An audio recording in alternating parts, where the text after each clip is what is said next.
नमस्कार दोस्तों, गाजीपुर गौरव और धरोहर के अगले क्रम में हमारे साथ हैं मिसेस इंडिया के खिताब जीती मधु जी। हम बात करेंगे मधु जी से। एक ग्रामीण अंचल गाजीपुर जैसे जनपद से निकल करके इतना बड़ा खिताब पाना, ये अपने आप में बहुत बड़ा मायने रखता है। तो हमारे साथ हैं मधु यादव जी। हम आपसे बात करेंगे मधु जी से कि किस स्थितियों में और कौन सी परिस्थितियों में आपने इतने बड़े खिताब को हासिल किया। तो सबसे पहले मधु जी, आपका अभिनंदन है। हम चाहेंगे कि हमारे दर्शकों को बताएं कि आप छोटे से ग्रामीण अंचल से निकल करके इतने बड़े पायदान पे कामयाबी हासिल किया है, इसके पीछे श्रेय किसका जाता है? जी बिल्कुल, मैं परिचय दे दूं पहले अपना। मेरा नाम मधु यादव और मैं मिसेस इंडिया 2024 बनी हूँ अभी जून में, 14 जून को लखनऊ में हमारा इवेंट हुआ था।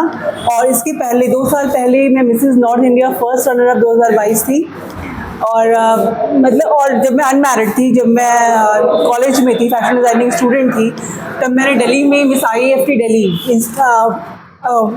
इसका खिताब अपने नाम किया था। उसका फुल फॉर्म है international institute of fashion technology, जो दिल्ली में है। तो मैंने उसका खिताब, जब मैं अनमैरिड थी तब मैंने विन किया था। तो अगर कहा जाए तो ये मेरा तीसरा खिताब है। और जिसमें आपको टैलेंट हो, जिसमें आपको रुचि हो, जिसमें आपका एक्स फैक्टर हो, आपको वो चीज़ों में आगे बढ़ना चाहिए। क्योंकि हर महिला के अंदर अपनी प्रतिभा है। हर महिला कहीं ना कहीं किसी न किसी रूप में परिपूर्ण है। वो उसको देखना चाहिए और समझना चाहिए, क्योंकि हर महिला आज के डेट में आगे निकले। और ये नारी सशक्तिकरण जो हम बात करते हैं, बेटी पढ़ाओ बेटी बचाओ, तो वो तभी होगा जब महिलाएं सशक्त होंगी। वो तभी होगा जब महिलाएं अपने एक्स फैक्टर को जानेंगी और तब उसको देख के जो भी आगे की जनरेशन है वो फॉलो करेगी। तो जैसे आपने कहा कि मैं कैसे अभी इस गाजीपुर में मैं सेटल हुई 3-4 साल पहले, क्योंकि मैं फादर आर्मी में थे। तो हमेशा मेरी स्कूलिंग से लेके कॉलेज सब कुछ मेरा बाहर ही हुआ है। हम लोग आर्मी स्कूल में CBSE बोर्ड से हमारी एजुकेशन हुई है। हर 3 साल पे हमारा ट्रांसफ़र होता था। तो अगर कहा जाए कि मैंने ऑल ओवर इंडिया देखा है, घूमा है, इसकी मैं ब्लेस्ड हूँ। और इस चीज़ को मैं कंटिन्यू कर पाई क्योंकि मेरे फादर का सपोर्ट मेरे साथ था और मेरी छोटी सी बच्ची है, उसका सपोर्ट मेरे साथ था। तो जब सपोर्ट मिलता है आपको, थोड़ी मुश्किलें ज़रूर आती है। क्योंकि जब मैं इस क्षेत्र में आई, ये उतना मतलब ये जो गाज़ीपुर ज़िला है, यहाँ हम शहीदों की धरती कहते हैं। हर फील्ड से यहाँ पे प्रतिभा है।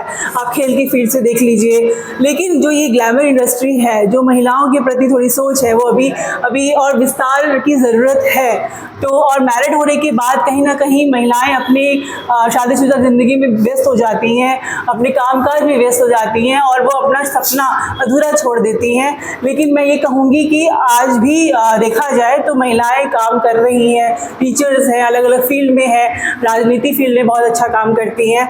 बट मेरा ये फील्ड था तो मैंने इसमें कंटिन्यू। जैसा आपने बताया कि गाजीपुर बड़ा छोटा शहर है। गाजीपुर एक सामान्य परिवार से निकल करके आप इतने बड़े मुकाम को हासिल किए। तो कहीं ना कहीं आपने बताया भी कि पिताजी के साथ मेरा वक्त गुजरा है। तो पढ़ाई लिखाई तो संभवतः आपके पिताजी के साथ ही हुई है। तो आपकी पढ़ाई कहाँ हुई मधु जी, और कितनी तक आपकी पढ़ाई पूर्ण हो पाई? जी बहुत ही सुंदर सवाल है ये। मैं साइकोलॉजी से मैंने पोस्ट ग्रेजुएशन किया हुआ है और फैशन डिज़ाइनिंग की मैंने 3 साल का डिप्लोमा किया हुआ है। और फिर मैंने इस क्षेत्र में आगे अपना कदम रखा है। और थोड़ा मैं बता दूं कि मैं महिला विकास मंच गाजीपुर की जिला अध्यक्ष हूँ और यादव समाज, जो हमारा समाज है, उसकी महिला विंग की मैं प्रदेश उपाध्यक्ष भी हूँ और व्यापार मंडल की भी प्रदेश सचिव हूँ। तो ये सारे जो पद मिलते हैं, पद मिलना उतना ज़रूरी, मतलब मिल जाए ठीक है, लेकिन उसकी गरिमा को बनाए रखना, उसको मतलब पूरा उस पर खड़े उतरना, वो बड़ी बात होती है। और जितने भरोसे से सबने मुझे पद दिया, मेरी पूरी कोशिश रहती है कि जब इन सब का कुछ भी कार्यक्रम हो तो मैं वहाँ पे सम्मिलित हो सकूँ, कुछ योगदान दे सकूँ और अपना पूरा प्रेजेंस वहाँ पे दे सकूँ। और ये सारी चीज़ें जो महिलाओं की धीरे धीरे निकल के महिलाएँ आ रही हैं समाज में, ये बहुत ही अच्छी बात है। हमारे आने वाली जनरेशन, मतलब हमारे बच्चे हमें देख के फॉलो करें करेंगे और कहीं ना कहीं बच्चों में भी एक्टिवनेस आती है, क्योंकि पहले की महिलाएं देखिए बाहर निकलती नहीं थी, वो एकदम मतलब होता है ना, उन्होंने जमाना देखा ही नहीं था। ऐसा नहीं है, गाजीपुर डेवलप हो रहा है, बहुत अच्छा है, आप कहीं भी जाके देखिए मॉल्स बन रहे हैं, होटल्स बन रहे हैं, बहुत अच्छा है। लेकिन जहाँ पे थोड़ी, क्योंकि महिलाएं बाहर निकली नहीं, उनको वो माहौल नहीं मिला, तो वो विस्तार नहीं हो पाया। लेकिन अब आज की महिलाओं को देखिए, वो देख रही है समाज, चल रही है, धक्के खा रही है, गिर रही है, उठ रही है। तो मैंने पिछले 3 साल से जैसे मैं यहाँ पे आई हूँ, तो मैंने भी काफ़ी प्रताड़नाएं झेली हैं समाज में, क्योंकि मैं समाज से कभी थी नहीं, क्योंकि मैं आर्मी की बच्ची थी और मैंने कैंपस ही देखा था। जब से होश संभाला कैंपस देखा, उसके बाद फिर मेट्रो सिटीज़ देखी। तो मेरा एजुकेशन मोस्टली हैदराबाद में हुआ है, झांसी में हुआ है और कोलकाता में हुआ है। तो मैंने वो मेट्रो सिटीज़ देखी जहाँ पे लोगों की थिंकिंग थोड़ी ब्रॉड होती है। बट जब मैं यहाँ पे आई तो यहाँ पे मैंने देखा कि महिलाओं की लेग पुलिंग करती हैं, वो काटती हैं। पुरुष अच्छे हैं, वो लोग अपना काम करते हैं, लेकिन जब महिलाएं समाज में निकलती हैं तो महिलाओं से ही महिलाओं को प्रॉब्लम होने लगती है। आई डोंट नो व्हाई कि क्यों ऐसा होता है, लेकिन अगर ये मानसिकता को थोड़ा मतलब अच्छे से सोचा जाए तो आप एक अच्छी टीम बना सकते हैं।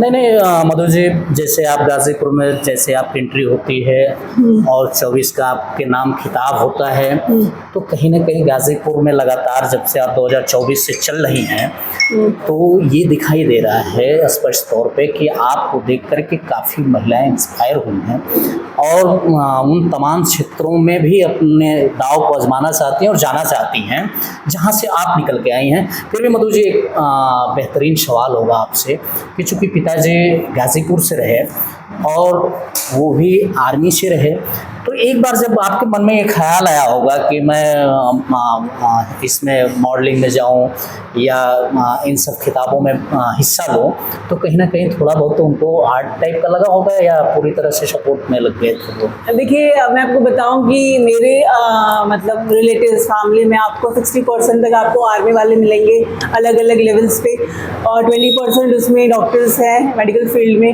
20% उसमें इंजीनियर्स हैं। तो मेजॉरिटी ज़्यादा आर्मी वालों की है। और मेरे फादर मतलब ज़माना देख रहे हैं और उनका एक चीज़ मुझे बड़ी अच्छी लगती है कि तुमको जिस फील्ड में जाना है उसमें दिल लगा के काम करो। मतलब आजकल के बच्चे होते हैं ना कि पेरेंट्स भेजते हैं कि हम वो बनाना चाहते हैं तुमको, लेकिन उनका ये था कि वो मुझे साइकोलॉजिस्ट बनाना चाहते थे, साइकेट्रिस्ट की। मैंने उनके कहने पे मैंने पोस्ट ग्रेजुएशन किया उसमें साइकोलॉजी मनोविज्ञान में, लेकिन मेरा दिमाग कहीं ना कहीं फैशन इंडस्ट्री में ही रहता था। कभी कुछ भी क्रिएटिव करना, अपने ऊपर कुछ ड्रेसेस डिज़ाइन करना या कुछ भी मैं ऐसे करती थी। तो बाद में पापा को लगा कि भाई इसका रुझान, उसने मुझे कॉम्प्लीमेंट देते थे। पिता मनोवैज्ञानिक तौर पे आपको पोस्ट ग्रेजुएशन के लिए साइकिलिस्ट के लिए भेजते हैं, तो कहीं ना कहीं वो पिता भी तो आपकी मनोस्थिति को भाप ही जाएगा, ऐसा तो है नहीं।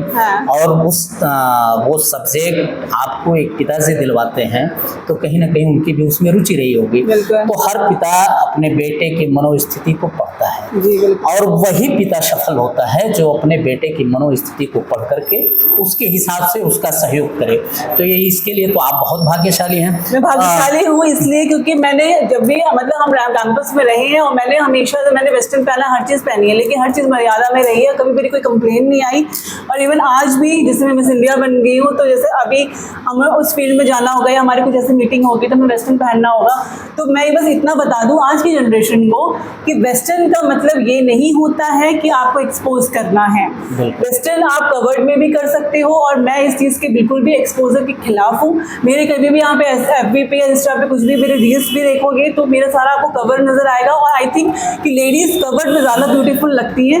मेनली है साड़ी, ठीक है, साड़ी हम आए दिन पहनते हैं, हम अपने जो भी हमारी मीटिंग्स होती है समाज क्षेत्र में हम अध्यक्ष हैं तो निकलते हैं, लेकिन अदर आप कवर्ड ड्रेसेस में भी आपके वेस्टर्न में काफ़ी अच्छी चॉइसेस हैं, काफ़ी सारे ऑप्शंस हैं। अगर आप वो लेके चलते हो और आपके पेरेंट्स देख रहे हैं कि हमारा बच्चा किस तरह से खुद को मतलब चल रहा है लेके और कभी कोई कंप्लेन नहीं आती है और आप इंस्पायर बनते हो।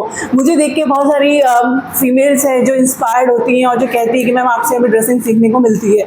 तो वो कॉन्फिडेंस, सबसे बड़ी बात होती है कॉन्फिडेंस। आप जैसे मेरा ये तीसरा खिताब है, तो मैंने किसी भी जो भी मैंने राउंड्स किए हैं, जो भी मैंने क्राउन जीते हैं, मैंने कहीं पे भी एक्सपोजर की हेल्प नहीं ली, क्योंकि आजकल की मेंटालिटी क्या है यंग जनरेशन की, कि आप जितने छोटे कपड़े पहनोगे या जितना एक्सपोज करोगे आप उतने हाईलाइट होगे, आपको उतना मतलब मार्किंग मिलेगा। मैं इसके बिल्कुल खिलाफ हूँ। मैं जानती हूँ कि आपका कॉन्फिडेंस, आपका जो प्रेजेंट करने का ऑरा होता है वो बहुत ज़्यादा इंपॉर्टेंट है कि आप खुद को स्टेज पे परफॉर्म कैसे करते हो, आपका कॉन्फिडेंस झलकता है और आप सवालों के जवाब कैसे देते हो, ये सारी चीज़ें मुझसे आगे आती हैं। उसके बाद ड्रेसिंग सेंस होता है। तो अगर आप ये सब चीज़ें लेके चलते हो और अपने फैमिली को एक उसमें रहते हो कि हर चीज़ बोलने की नहीं होती, पेरेंट्स ऑब्जर्व भी करते हैं कि ठीक है भाई हमारा बच्चा है जा रहा है और हम सारी चीज़ें इसकी सही हैं, तो जहाँ पे मेरे को कभी इस चीज़ से कंप्लेन नहीं मिली। इनफैक्ट मुझे कॉम्प्लीमेंट ही मिला है कि माँ है, किसी की बहू है, ठीक है, सामाजिक में आपको शादी हुआ है तो ससुराल वाले आपको हर कोई देख सके उस चीज़ में। तो यहाँ पे कोई भी बाउंडेशन नहीं होती है कि आपको ऐसा कपड़ा पहनना है। लेकिन हाँ, आप अगर किसी को रैंप में देख रहे हैं, किसी ने पहना है, तो उसकी अपनी चॉइस है, ठीक है, लेकिन किसी पे बाउंडेशन मिसेस लेकिन नहीं मुझे होता। एक चीज़ हम लोगों ने देखा है, महसूस भी किया है कि जितने भी आपके कार्यक्रम हुए हैं, जितने भी कार्यक्रमों में आप शिरकत करती हैं, भारतीय परिधान आपका होता है और निश्चित तौर पे बहुत खूबसूरत आप पे भारतीय परिधान दिखता भी है। मुझे नहीं लगता कि अगर कहीं आप वेस्टर्न कपड़े पहने तो संभवतः उससे खूबसूरत दिखें, लेकिन कभी ऐसा मौका भी नहीं मिला कि आपको वेस्टर्न कपड़ों में दिखा जाए। लेकिन बहरहाल आप जिन भी कपड़ों में जहाँ भी परफॉर्मेंस की हूँ वहाँ भी कुछ तस्वीरें हम लोग को मिली थी। बाकी आप जहाँ भी मंच साझा करती हैं, भारतीय परिधान ही आपका हुआ करता मेरा है। फेवरेट ड्रेस साड़ी है, तो मेरे को तो पहली चॉइस ही होती है कि मैं साड़ी ही पहन लूँ। बट ठीक है, जब मेरा फैशन इंडस्ट्री में उस साइड कोई मीटिंग होती है तो मेरी कोशिश होती है क्योंकि उस माहौल में डालने की, तो उस माहौल का मतलब ये नहीं होता है कि मैं एक्सपोज में जा रही हूँ। हाँ, वेस्टर्न पहन रही हूँ क्योंकि मुझे उस चीज़ में भी प्रेजेंट करना है, क्योंकि हम लोग ऑलराउंडर होते हैं, जहाँ जैसा होता है ना, जहाँ सा माहौल वहाँ पे करना पड़ता है। बट आपको अपनी चॉइस है कि आप उस चीज़ को कवर्ड में प्रेजेंट करते हैं या ओपन में प्रेजेंट करते हैं। टोटली योर चॉइस, कोई बाउंडेशन नहीं है मिसेस में। बहुत धन्यवाद।